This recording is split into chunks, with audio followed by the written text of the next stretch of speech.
El título del sermón que vamos a ver en esta mañana se llama Dios ve al hombre depravado. Dios ve al hombre depravado.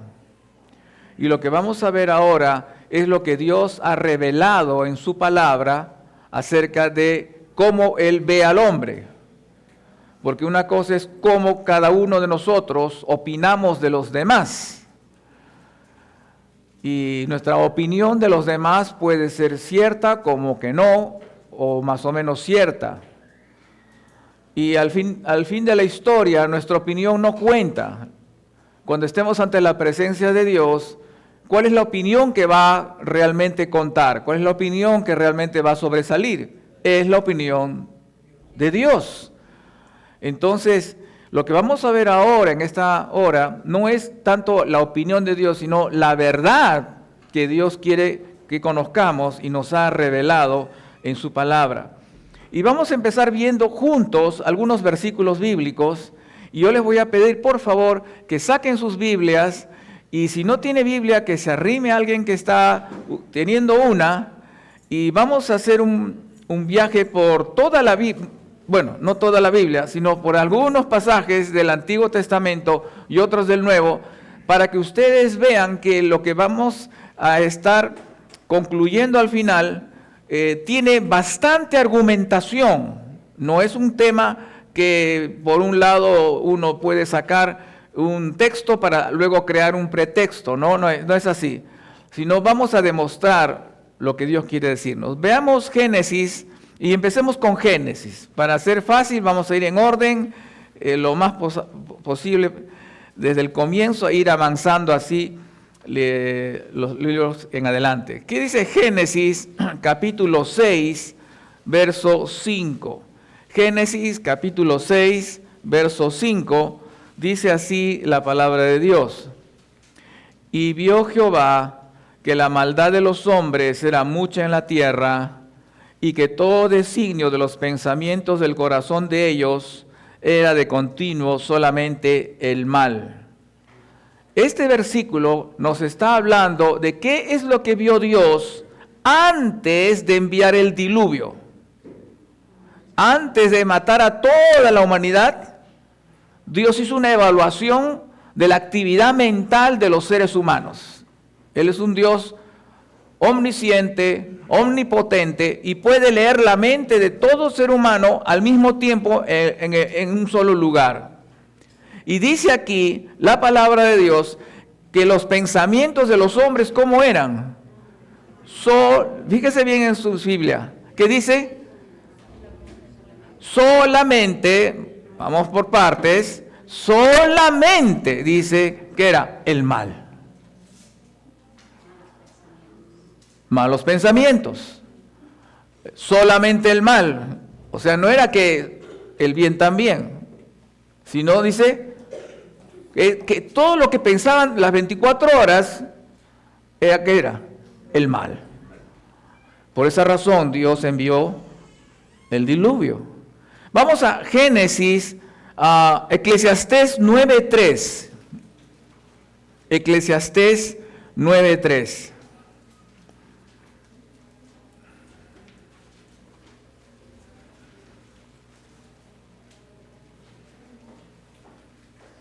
Dice la palabra de Dios en Eclesiastés 9:3. Este mal hay entre todo lo que se hace debajo del sol, que un mismo suceso acontece a todos, y también que el corazón de los hijos de los hombres está lleno de mal y de insensatez en su corazón durante su vida, y después de esto se van a los muertos. ¿Cuál es el énfasis aquí de quien escribió Eclesiastés? Fue Salomón, el rey sabio, ya todos ustedes conocen. Y Salomón dice lo mismo que Génesis. ¿Quién escribió Génesis? Moisés. Entonces, Salomón dice que él vio en el corazón de los hijos de los hombres que está lleno. Fíjense la palabra que utiliza, es muy importante cada palabra. Lleno del mal. No en parte, sino está completamente lleno del mal. Es como una botella que está completamente llena hasta el tope, rebalsa. Ok, ¿listo? Muy bien. Pablo no tenía estos problemas, pero gracias a Dios por la tecnología. ¿En qué me quedé, hermanos? Que estaba lleno del mal. Pero algo más dice Salomón, dice durante su vida. O sea, no es que había periodos donde las personas estaban pensando bien, sino toda su vida. Toda su vida. No hay bondad. Pero luego, ¿qué más dice al final? Y después de esto, se muere. Fíjese el diagnóstico tan horrible que hace Dios del corazón. Y dice de los hombres y las mujeres, ustedes están pensando mal todo el día y al final se van a morir. Como diciendo, ¿de qué te sirve haber pensado así? Vamos a Eclesiastés 7:20. Ahí está cerquita. Dice la Biblia, ciertamente no hay hombre justo en la tierra que haga el bien. ¿Y qué dice? Y que nunca peque. ¿Qué dice Dios del hombre justo? En el Antiguo Testamento el hombre justo es el creyente, el que confía en Dios, el que sigue a Dios, el que teme a Dios, lo que seríamos nosotros ahora, creyentes, seguidores de Cristo. Entonces, en ese tiempo no los llamaban los creyentes o los miembros de la iglesia, los llamaban los justos. Y entonces aquí dice que aún el justo peca.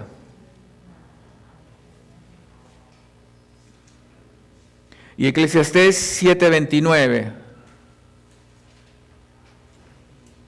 He aquí, solamente esto he hallado, que Dios hizo al hombre recto, pero ellos buscaron muchas perversiones. O sea que Dios creó al hombre bueno. Dios no creó un hombre pecador, Dios creó un hombre recto. Adán fue un hombre recto, un hombre que no tenía pecado, cero pecado. Pero todos sabemos que él luego pecó porque quería ser como Dios. De la misma manera, el hombre ahora, bueno, no nace como Adán sin pecado, ya nacemos con pecado. Pero al comienzo de nuestras vidas es un tiempo de inocencia. Ningún niño está buscando hacer el mal, aunque ya se ve que en su corazoncito hay cosas malas, ¿no es cierto? Le pega a la mamá, grita, insulta, bota la comida. Ya es un rebelde sin causa desde que está bebito, desde niño, unos más que otros, por supuesto. Pero con el paso del tiempo, ese niño va creciendo y al mismo tiempo que va madurando físicamente, intelectualmente y emocionalmente, ¿qué hace? Busca el pecado. ¿Qué dice Isaías 5:20 y 21? Isaías, como verán ustedes, solamente estoy leyendo la Biblia y aclarando algunas cositas. No estoy inventando nada, ahí está escrito. No es mi opinión lo que estoy hablando, es lo que Dios está diciendo. Está clarito en castellano. Dice ahí Isaías 5:20 y 21. Ay de los que a lo malo dicen bueno y a lo bueno malo, que hacen de la luz tinieblas y de las tinieblas luz, que ponen lo amargo por dulce y lo dulce por amargo. ¿Es verdad esto? ¿Será esto verdad? Que la gente dice algunas cosas que son buenas, las dice que son malas, y hay muchas cosas que son malas, dice que son buenas. ¿Será cierto eso? Todos lo vivimos cada día, pero ya Dios lo está anunciando miles de años atrás, que esto es lo normal.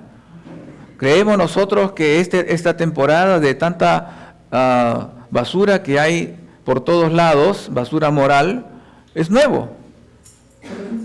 No tiene nada de nuevo. Lo único que hay es que los medios masivos de comunicación y la publicidad lo sacan a flote.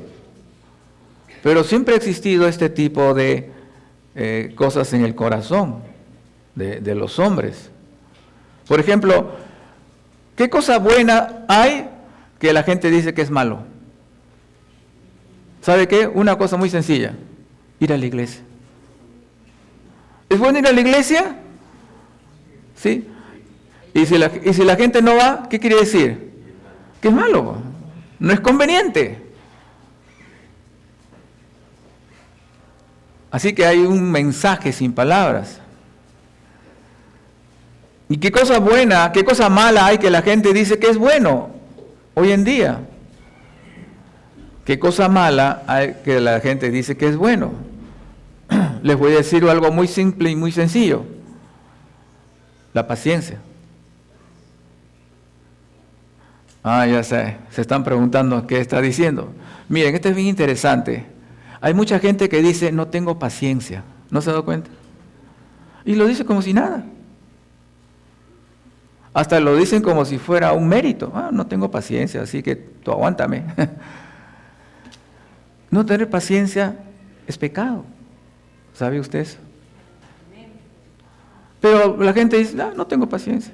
Como si fuera algo inofensivo. No, la falta de paciencia es una ofensa a Dios.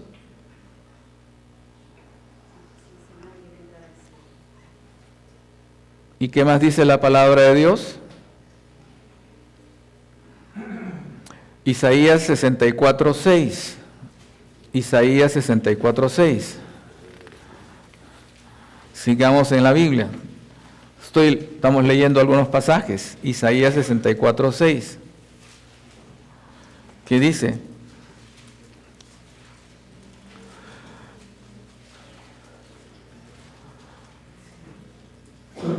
Si gusta, puede usted ir subrayando los versículos, anotándolos, y lo lleva a su casa y lo presenta a sus familiares hoy día, estos versículos, y seguramente que le van a echar de casa. Pero ¿sabe qué? Esta es la medicina que ellos necesitan conocer, porque la verdad hace libre. Bueno, sigamos entonces. Isaías 64:6 dice: pues todos nosotros somos como cosa impura, y todas nuestras justicias como trapo de inmundicia. Voy a hacer una pregunta fácil de responder. De acuerdo a este versículo, ¿qué cosa somos? Cosa impura. Ahí está claro. ¿Y a qué son comparadas todas nuestras justicias? A trapo de inmundicia. O sea, quiere decir, hablando en términos siglo XX, que todo lo bueno que tú haces, o sea, todas tus justicias, para Dios es una cochinada.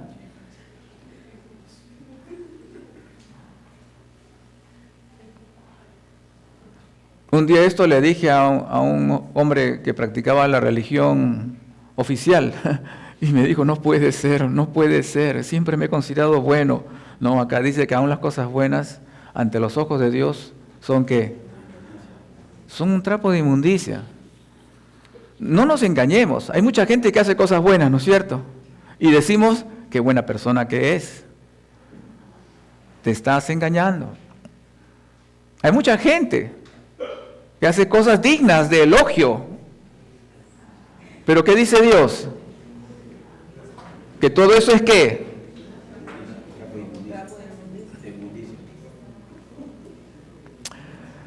Vamos a Jeremías capítulo 13.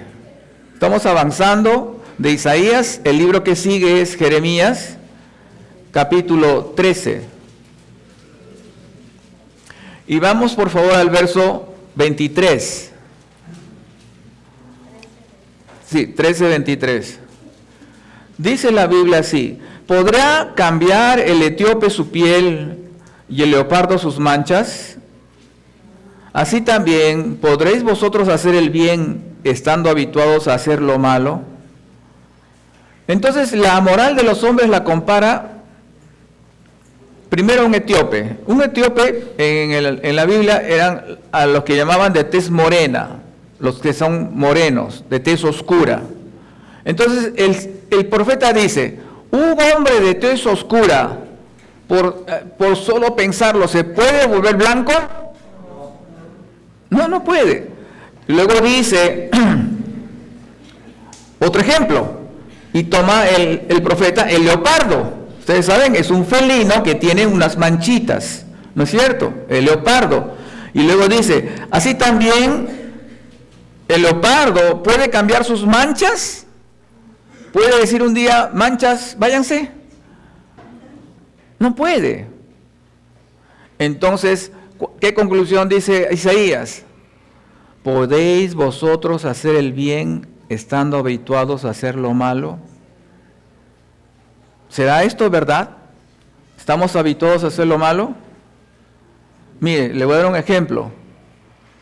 ¿Cuántas veces te has levantado de la mañana y has decidido hacer lo malo?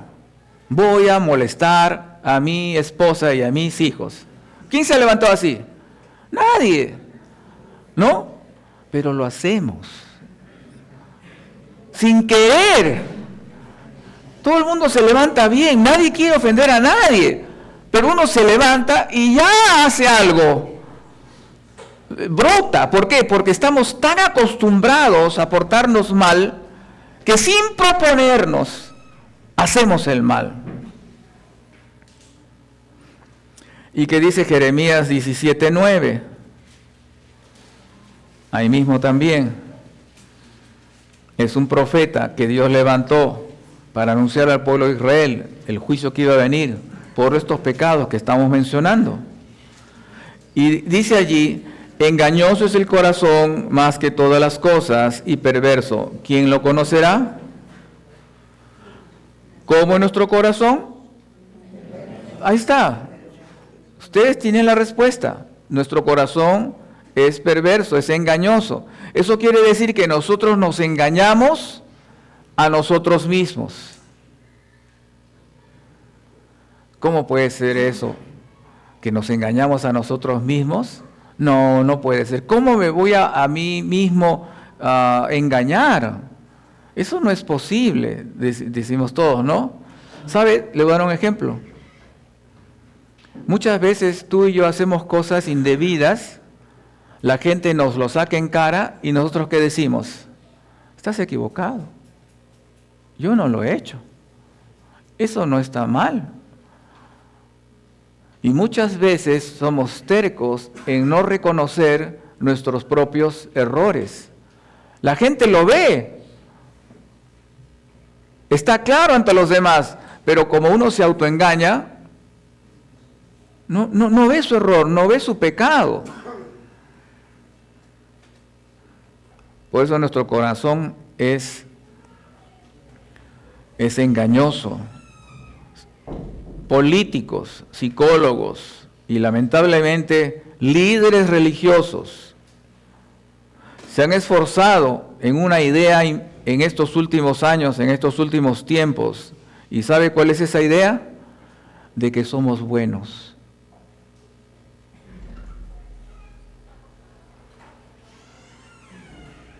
¿De dónde viene esa idea de que somos buenos? De que el hombre nace bueno y la sociedad lo corrompe. ¿De dónde viene eso? De un corazón que autoengaña.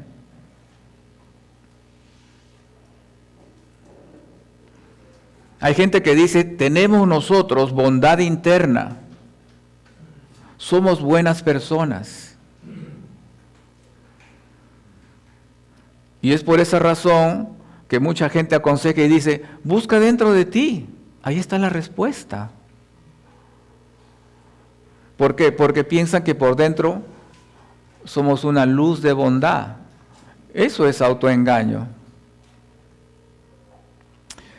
Vamos al Nuevo Testamento y esta vez al libro de Marcos, capítulo 7, verso 20 al 23.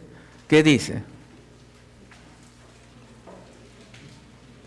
Marcos, capítulo 7, verso 20 al 23.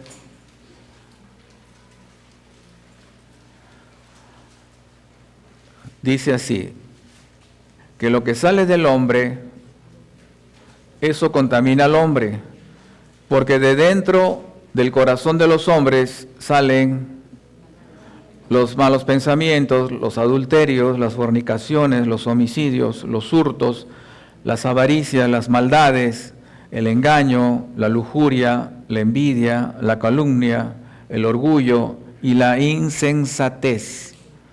Todas estas maldades salen de dentro y contaminan al hombre. ¿Saben quién dijo estas palabras? El Señor Jesús. Mateo es el escritor, registra las palabras, pero quien las pronunció fue el mismo Dios. ¿Y qué nos está diciendo? ¿Qué hay dentro de cada hombre, mujer, joven y niño? ¿Qué hay dentro de cada uno de nosotros? Esa lista está allí.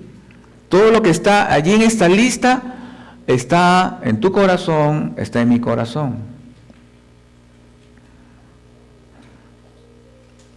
Lo interesante es que cuando leemos estas cosas, no nos afecta. Es como si nos dijeran, tienes cáncer terminal, ¿te afectaría o no? Claro que sí, pero cuando nos dicen, tienes esta basura dentro, ¿y? ¿Ven cómo es nuestra dureza? Como que llega al oído y se va. No nos duele que nos digan esto. ¿Qué dice Juan capítulo 8, verso 44? Ya hemos hablado de lo que ha dicho Moisés, Salomón, Isaías, Jeremías. O sea que tenemos argumento tras argumento, argumento tras argumento. ¿Qué cosa es? ¿Qué dice Dios acerca de nosotros? ¿Cómo nos ve? Juan 8:44 dice, nuevamente el Señor Jesús, vosotros sois de vuestro padre, el diablo, y los deseos de vuestro padre queréis hacer. Él ha sido homicida desde el principio y no ha permanecido en la verdad, porque no hay verdad en él. Cuando habla mentira, de suyo habla, porque es mentiroso y padre de mentira.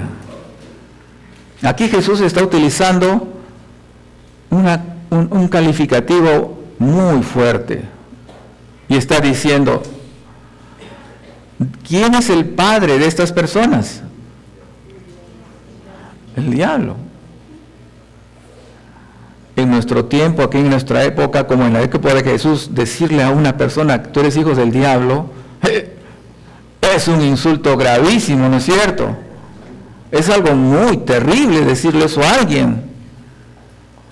Pero el rey de la compasión, el rey de la gloria, el príncipe de paz, dijo, vosotros sois hijos del diablo. Porque mentimos y porque matamos.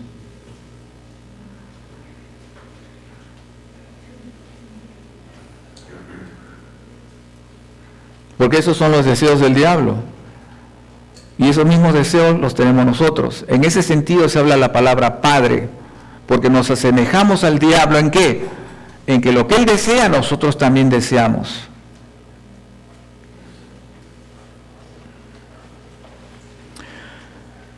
Jesús, ¿qué va a decir en Juan 8:34? Juan 8:34. Dice, Jesús le respondió, de cierto os digo, que todo aquel que hace pecado, esclavo es del pecado. ¿Quién está hablando aquí? Jesús. ¿Qué significa hacer pecado?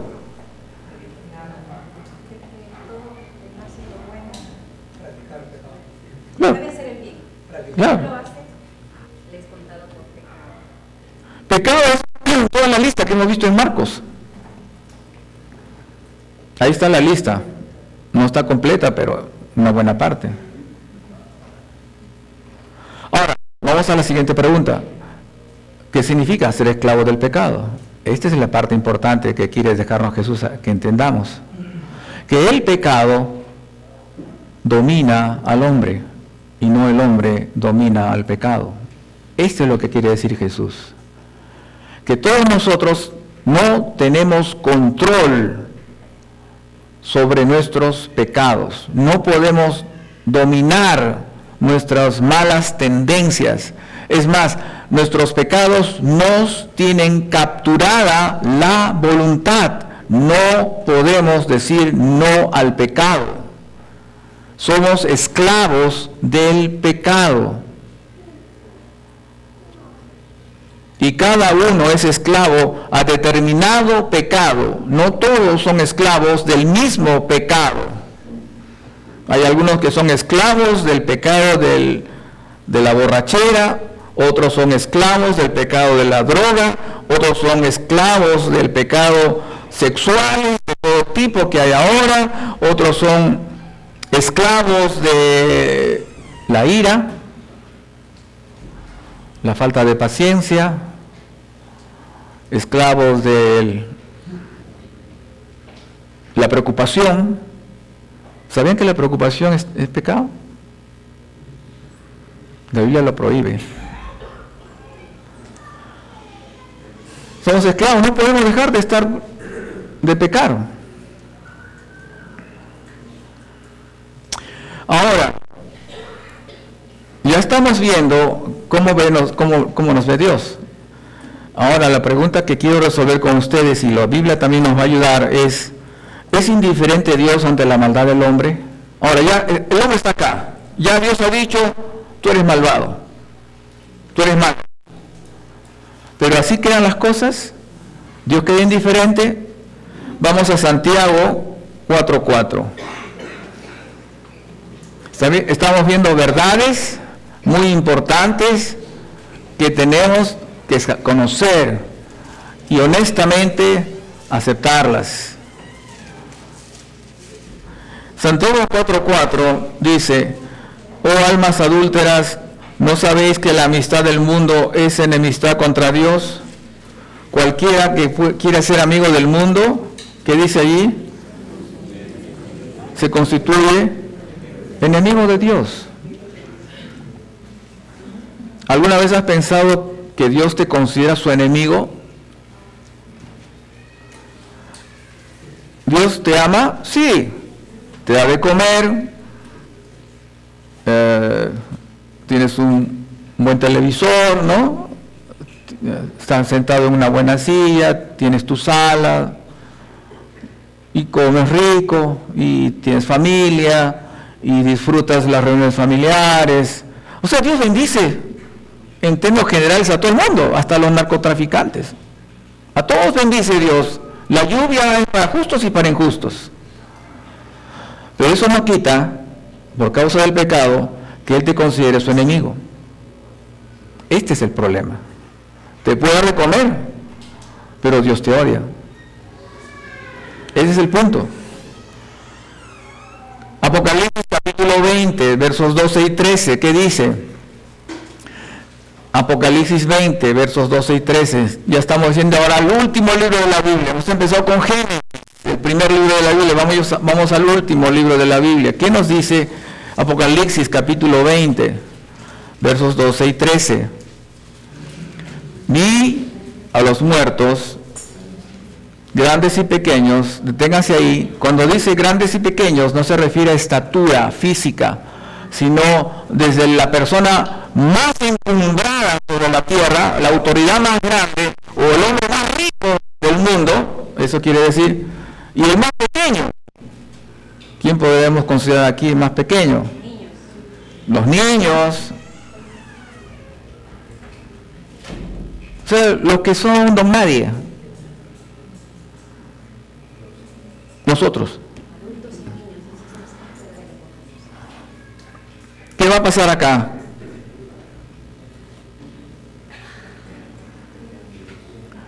De pie ante Dios, y los libros fueron abiertos, y otro libro fue abierto, el cual es libro de la vida. Y fueron juzgados los muertos por las cosas que estaban escritas en los libros, según hay un juicio que nos espera. Hay un juicio que viene. Dios no nos juzga inmediatamente. Dios está acumulando su ira en este momento. Y está acumulando Dios en su memoria todas las cosas malas que has hecho a vista de la gente y en secreto. Pero cuando mueras, te va a juzgar.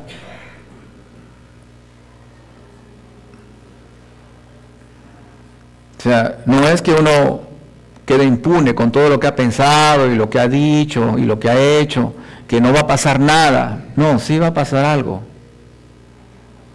Dios te va a juzgar y va a ser un juicio en el cual no vas a poder escapar. No es posible. Podrás escapar de los jueces humanos. Sí, es posible. Pero no vas a poder escapar de las manos de Dios. Vas a estar allí delante de Él, sin ropa, desnudo. Y Él va a acusarte y los millones de pecados se los va a echar en cara en ese momento. Y tú no vas a poder decir ninguna excusa. Va a juzgar. ¿Y qué dice Apocalipsis 21, 8? Pero los cobardes e incrédulos, los abominables y homicidas, los fornicarios y hechiceros, los idólatras y todos los mentirosos tendrán su parte en el lago que arde con fuego y azufre, que es la muerte segunda. O sea que Dios, tarde o temprano, a los pecadores los va a echar al infierno. Eso es lo que quiere decir el lago que arde con fuego y azufre. Y cuando dice la muerte segunda, está hablando de la primera muerte, la muerte física, y al infierno le llaman la segunda muerte, la muerte segunda. Y entonces, cuando Salomón dice, todo el tiempo pecas y luego te mueres, no es que ahí queda todo,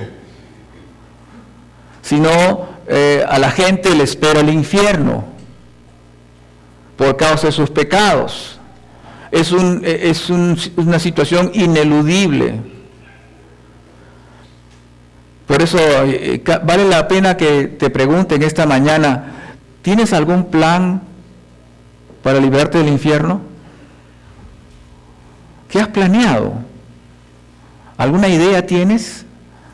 ¿Alguna excusa le podrás decir a Dios? ¿Podrás escapar de la ira de Dios? ¿Crees que esto es fantasía? Esta es la verdad. Es la verdad que Dios quiere que tú sepas. Esa es la opinión de Dios. Para ir avanzando en nuestro tema, quisiera definir algunas palabras que a veces están en nuestro vocabulario y nos van a ayudar a entender lo que Dios quiere que entendamos cuando Él habla de que somos depravados. Por ejemplo, la palabra pecado. La palabra pecado. ¿Qué significa la palabra pecado? Básicamente, la palabra pecado significa quebrantar la ley de Dios, cualquiera de sus mandamientos. Pero hay una frase que se llama pecado original. ¿Han escuchado alguna vez esta frase? El pecado original, ¿no? Bueno, muchos creen que el pecado original viene a ser el pecado que cometió Adán y Eva, la desobediencia. Entonces dicen, ese es el pecado original. No, hermanos, el pecado original, ¿saben qué cosa es? Es eso que hemos heredado nosotros desde Adán. Es una naturaleza pecaminosa que está en nosotros. Y es una naturaleza pecaminosa que la vamos también a dar a ¿quiénes? A nuestros descendientes. Entonces, cuando Adán pecó, su naturaleza buena que él tuvo se corrompió. Y esa naturaleza corrupta es lo que nosotros hemos heredado y es lo que origina todos los pecados que cometemos. Pues lo voy a decir de otra manera. Hay pecados con P minúscula, que es lo que hemos visto en Marcos, adulterio, fornicación y todos esos pecados. Pero hay un pecado con P mayúscula que viene a ser la naturaleza de lo que tú y yo somos. Voy a decirlo de otra manera. Cuando estás durmiendo, ¿estás pecando? No, no es cierto. Pero el pecado original está activo. Entonces, aun cuando dormimos, estamos pecando. ¿Por qué? Porque ahí está el pecado activado. O sea, para que vea lo corruptos que somos. No necesitamos nosotros estar despiertos para pecar. Por supuesto, esta es en la opinión de Dios, como les estoy leyendo. No es mi opinión. Entonces, la pregunta es, ¿la gente es básicamente buena? No lo es, no lo somos. La gente básicamente no es buena. ¿Por qué la gente dice a otra gente que tú eres bueno, no te preocupes? ¿Saben por qué? Para tranquilizar su conciencia. Eso es todo. Pero realmente no tiene razón de ser su consuelo, no ayuda en nada. Hay gente que dice, ¿sientes culpa? Sí, siento culpa. No sientas culpa. Tienes que ser positivo. Busca dentro de ti una solución, no sientas culpa. Justamente la conciencia ahí obra de manera poderosa en nosotros. A veces nos engañamos a nosotros mismos cuando nos comparamos con otros. ¿Quiénes son los malos? Dicen algunos. Los que matan, los que roban, los violadores, los extorsionadores, los asaltantes de bancos. ¿Ellos son los malos, los únicos malos?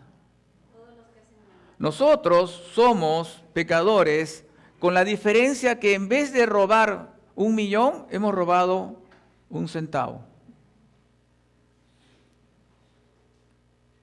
¿Alguna vez alguien ha robado de su mamá, del bolso? Bueno, ya eres ladrón. No importa la cantidad. ¿Alguna vez has pensado mal de tu papá y de tu mamá? Ya eres un asesino. No necesitas matar. Ya ante Dios eres un criminal. ¿Cuántas veces has matado a tu esposa esta semana? Hay esposos que son asesinos en serie. Y esposas también, por supuesto, ¿no es cierto? ¿Por qué? ¿Acaso sacaron un cuchillo o agarraron la sartén y lo molieron a golpes? No, con la mente. ¿Y sabes qué? Esos pecados mentales solamente los ve Dios y los ves tú. Así que no hay razones para ser optimistas con respecto al ser humano. Hay mucha gente que dice que con el tiempo vamos a evolucionar y ser mejores personas y todo va a ser bonito. Eso es porque creen que el hombre es bueno por dentro y está evolucionando, pero no es así. ¿Sabes qué cosa es lo interesante de lo que estamos hablando?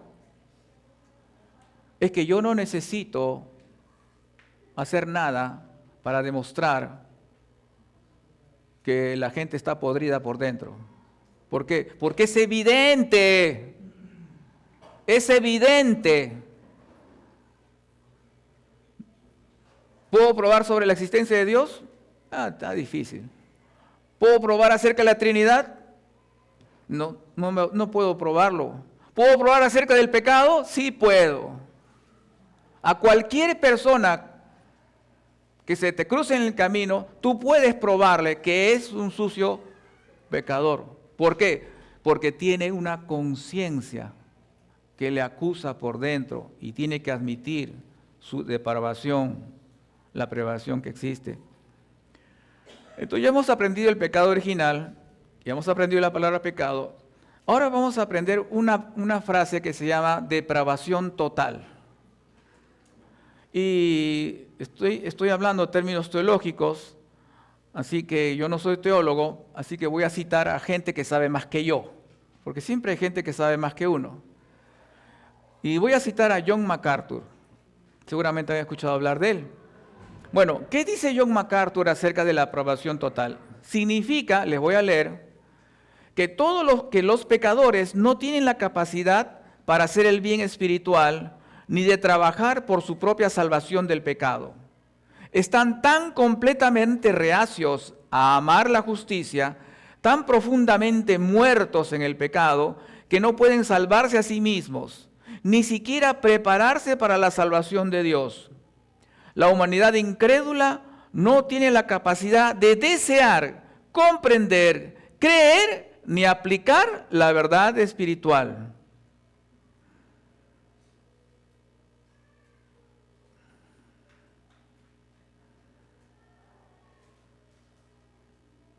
Eso es lo que somos.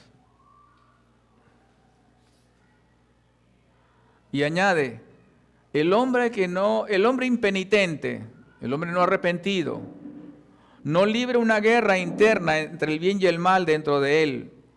Está completamente incapacitado por su naturaleza pecaminosa e innata. Incluso las cosas buenas que hace están contaminadas por motivaciones pecaminosas e intereses personales.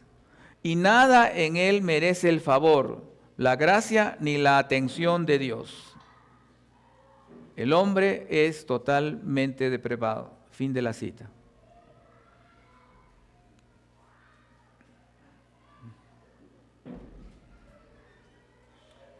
Así que estamos nosotros ante una circunstancia desesperante.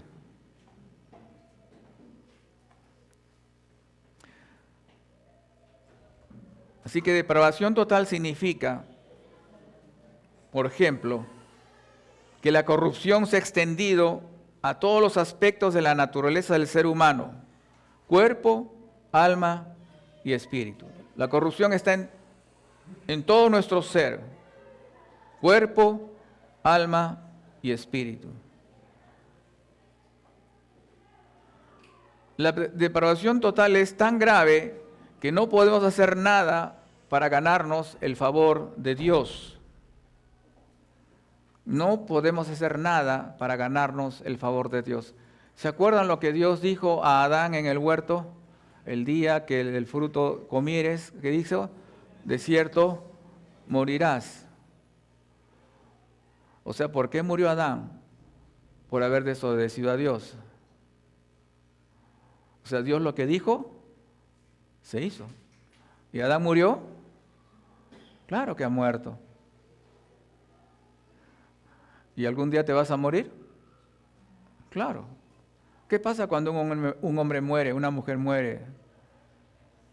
¿Murió por asuntos de salud? No. Se cumplió lo que dijo Dios. Tú eres pecador, te mueres. Lo que pasa es que algunos duran más años y otros menos años, y no sé por qué Dios hace así.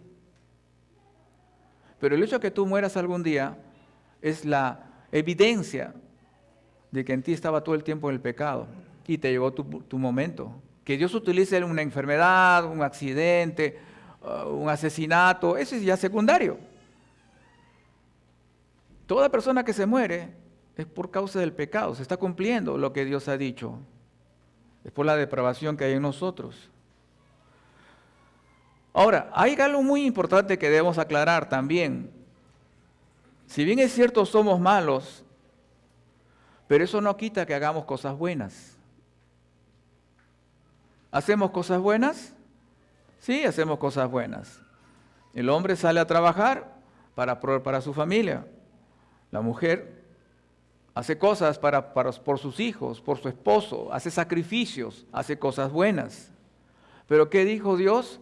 ¿Que cómo son nuestras obras buenas ante sus ojos? Trapo de inmundicia. Pero hacemos cosas buenas, sí. Nadie niega que, o sea, no somos totalmente perversos, no estamos matándonos unos a otros en las calles. Hacemos cosas buenas.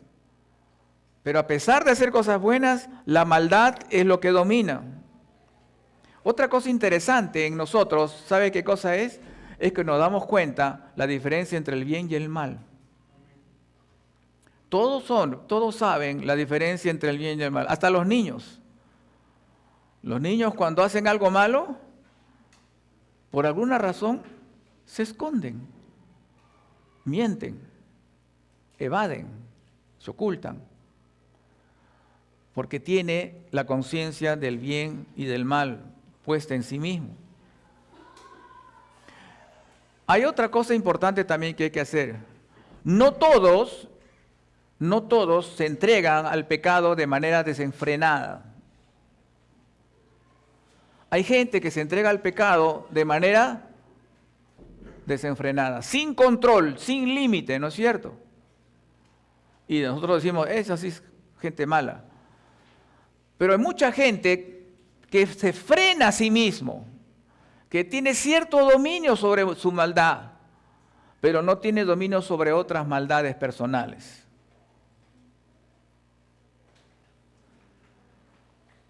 Hay gente que puede, después de años de alcoholismo, dejar el alcohol, pero no puede dejar el orgullo, no puede dejar la mentira. Otros hombres que, por ejemplo, han sido adúlteros, han sido infieles a sus esposas, se vuelven fieles, regresan al hogar y todos están felices, se vuelven buenos padres, pero no pueden dejar la avaricia, la hipocresía, el adulterio en la mente.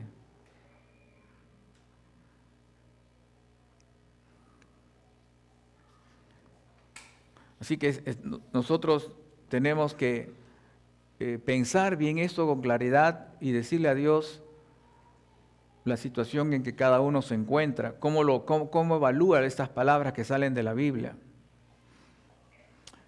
¿Dónde está el pecado? Abran sus Biblias, por favor, y aquí vamos a hacer un breve análisis de un pasaje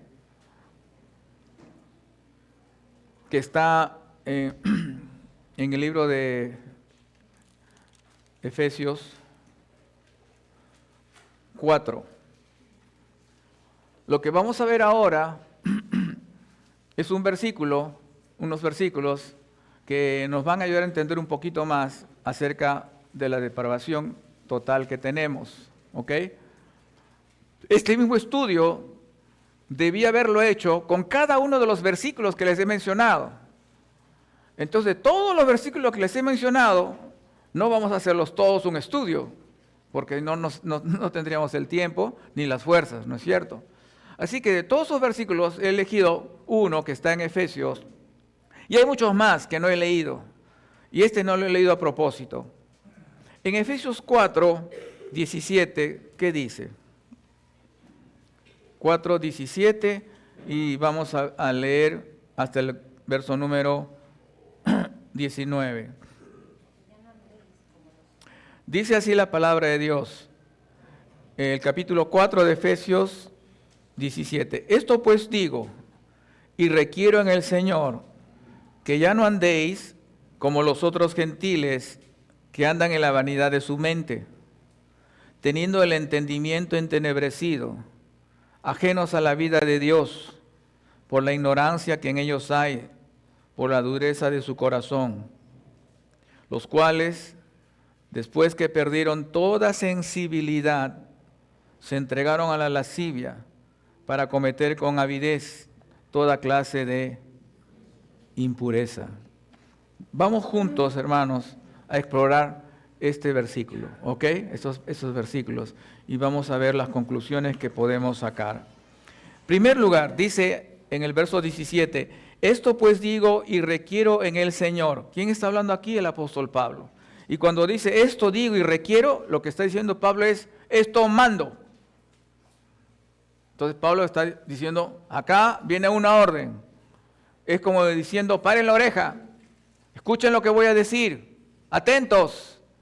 ¿Por qué? Porque luego dice en el Señor. O sea, lo que Pablo está diciendo, lo que voy a decir no es asunto mío, es la voluntad del Señor Jesucristo. Entonces lo que está haciendo Pablo es llamar la atención, es capturar la atención de los creyentes de Éfeso. Y aquí Pablo, está hablando a creyentes en una iglesia que estaba situada en una ciudad llamada Éfeso. Entonces, recuerden bien esta parte, es muy importante. Esta carta, esto que vamos a leer, es una carta para creyentes, gente que ha entregado su vida al Señor Jesús. Y les dice, y les da una orden, ya no andéis como los otros gentiles. Deténgase allí. Cuando dice ya no andéis como los otros gentiles, está diciendo que ya no vivan, ya no tengan los hábitos, ya no tengan la conducta de los otros gentiles. ¿Qué se refiere a la palabra gentil? Acá se está diciendo la idea de inconverso. Y cuando dice otros, es bueno que lo diga, porque los de la iglesia de Éfeso eran gentiles también. Entonces está diciendo, ya no seas como tu vecino, que es gentil, que no tiene a Cristo. No, o sea, Pablo, resumiendo, está diciendo, ordeno, la voluntad del Señor es esta. Ya no vivan como estos inconversos que son sus paisanos. Eso es lo que está diciendo. Ya no vivan como ellos.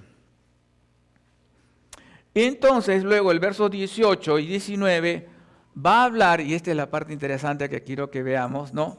Va a hablar acerca de cómo piensa un inconverso. O sea, vamos a meternos en la mente de una persona no cristiana. Vamos a ponernos en la mente de una persona que inclusive va a la iglesia, pero es un cristiano falso. Y entonces, dice el verso número 18, que los que no creyeren, no, tienen el entendimiento, ¿cómo? Tienen el entendimiento entenebrecido. Y aquí lo que está hablando es lo siguiente. Lo que está diciendo es que su manera de entender las cosas está oscurecida. Son personas que han perdido el sentido común. Y no solamente han perdido el sentido común, sino también han perdido la capacidad de creer en Dios. Y escúchelo bien, a pesar de todas las evidencias que existen alrededor. Ese es entendimiento entenebrecido. O sea que por más que le demuestres algo, su mente no procesa, no funciona, no lo entiende. Vamos a dar un ejemplo. Supongamos que hay un hombre que ha sido un mal esposo, mal padre, y tiene todos los pecados habidos y por haber. Viene a la iglesia, se entrega al Señor y su vida cambia. Regresa a su casa y se vuelve un esposo modelo, un esposo amoroso, cariñoso, proveedor, protector. A sus hijos los va educando en las cosas buenas.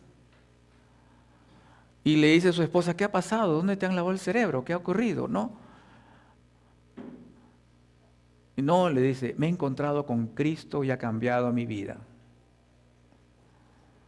Y así pasan las semanas y los meses, y su esposo le dice, pero tú también debes seguir a Cristo, mira lo que ha hecho Cristo en mí. ¿Y qué hace la esposa? No lo acepta. ¿Por qué?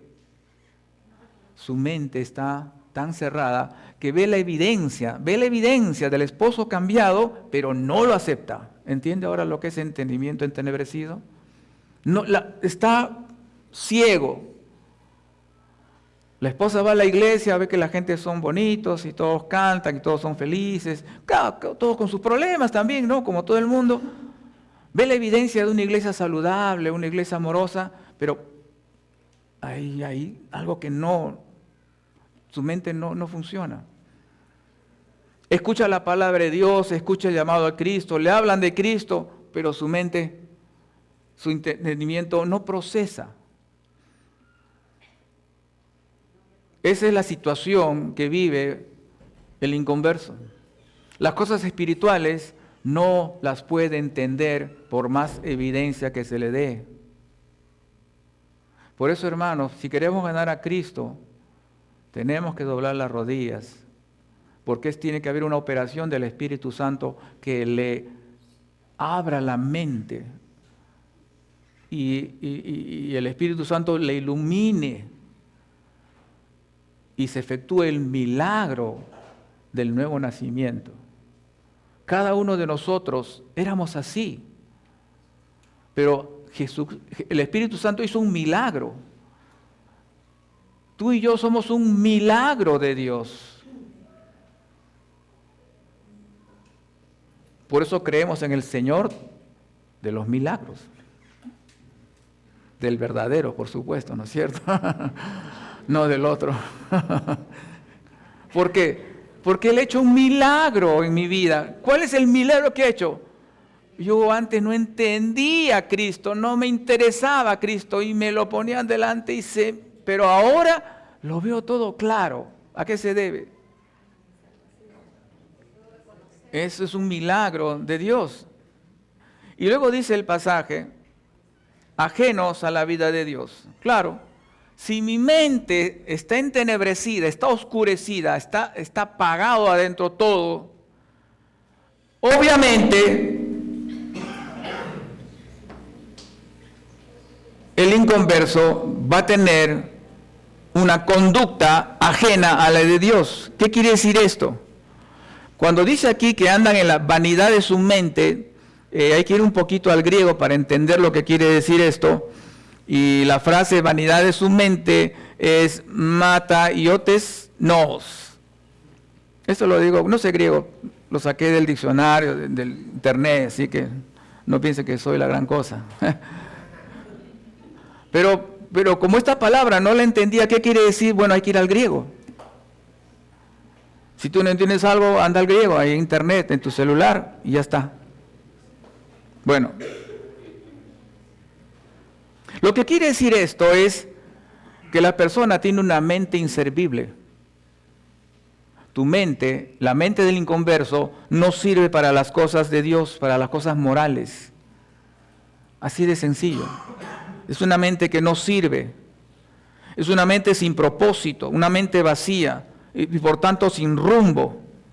La mente fue creada para estar centrada en Dios, pero como la mente está oscurecida, está vacía, no sirve, ¿qué va a ocurrir? No está Dios. ¿Quién va a estar en la mente? El ego.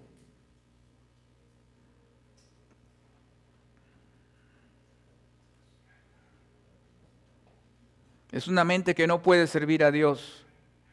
No es que funcione mal el cerebro está bien. Lo que no funciona es el entendimiento de las cosas espirituales. Por tanto, como anda en la vanidad de su mente, lo que va a hacer esta persona se va a servir a sí misma toda su vida. Así que, como hemos estado viendo, que tiene el entendimiento entenebrecido, no le funciona bien los procesos intelectuales para las cosas espirituales, ajenos a la vida de Dios. ¿Qué quiere decir esto? Pues no disfruta de las bendiciones de Dios. Para él son desconocidas. ¿Y qué dice más adelante el pasaje bíblico? Los cuales, después que perdieron toda sensibilidad, por la ignorancia que en ellos hay, por la dureza de su corazón. Y entonces aquí habla del corazón. Habla del corazón. ¿Qué está diciendo acerca del corazón? Es un corazón endurecido. Voy a hacerlo lo más sencillo posible. Es un corazón terco. Es un corazón, es la persona que escucha la palabra de Dios vez tras vez, tras vez, tras vez. Pero ¿qué pasa? Rebota, rebota, rebota. Es un corazón terco, duro, como una piedra.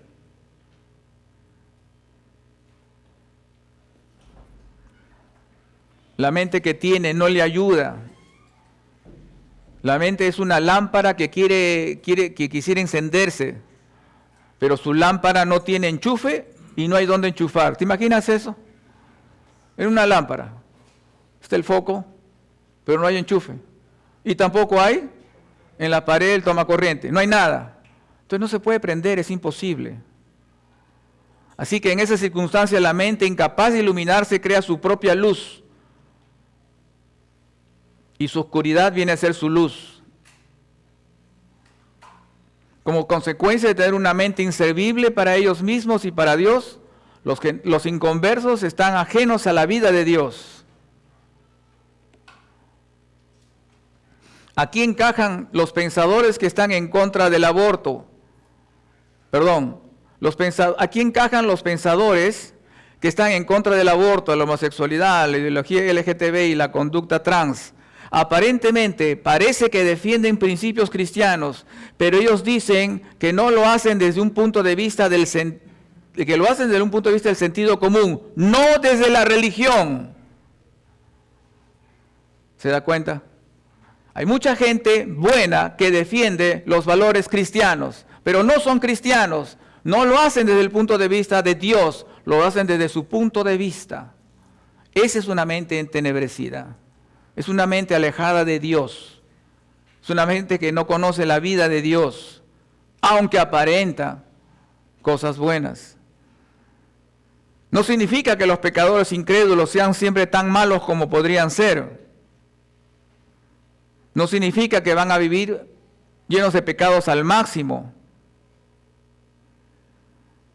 Pero sí significa que no viven para la gloria de Dios. Son ajenos a la vida de Dios. Tienen el corazón endurecido. Y el verso 19 dice, los cuales perdieron toda sensibilidad. ¿Qué quiere decir esto? Que ya la conciencia no les dice nada.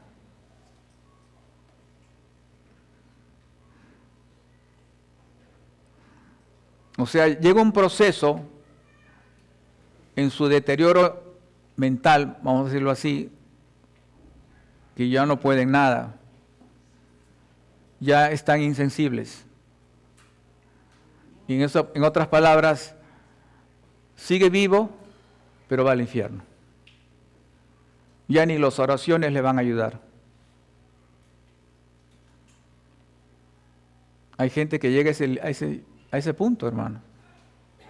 Tanto han rechazado a Dios que ya Dios dice acá, hasta acá nomás. Hace años era voluntario en un hospital y el hospital era parte de un equipo de pastores. Y en el hospital le llaman a ese grupo los capellanes. Creo que por acá no hay todavía ese sistema. Pero donde yo vivía antes, yo formaba parte de un equipo de capellanes. Así que cuando alguien del hospital estaba muriendo, nos llamaban. Así que una noche me llaman del hospital y me dicen, venga al hospital que hay alguien muriendo, la esposa está pidiendo que le asista a alguien. Llegué y pregunté al médico qué pasa, sí, que está muriendo, tiene cáncer. Entonces ya me hice los protocolos que había que hacer y hablé con la esposa, y la esposa era creyente. Una mujer muy buena, muy piadosa, que ya le había hablado a su esposo mucho del Evangelio. Y el esposo estaba agonizando. Entonces yo dije, bueno, aquí espero que el Señor haga una obra. Entro, me presenta y le dice la hermana a su esposo, te presento al pastor Muriel y ha venido a prepararte para que vayas a la otra vida. No sé cómo hizo el hombre, sacó fuerzas, se sentó en su cama y me botó. Para hacer corta la historia. Y me botó a gritos. Al día siguiente murió. Hay gente que está ya tan endurecida, que ha perdido toda sensibilidad, que está vivo pero va a ir al infierno. Esa es la tragedia que vivimos, que vive la gente inconversa. Pero la próxima semana vamos a ver las soluciones que nos da Dios.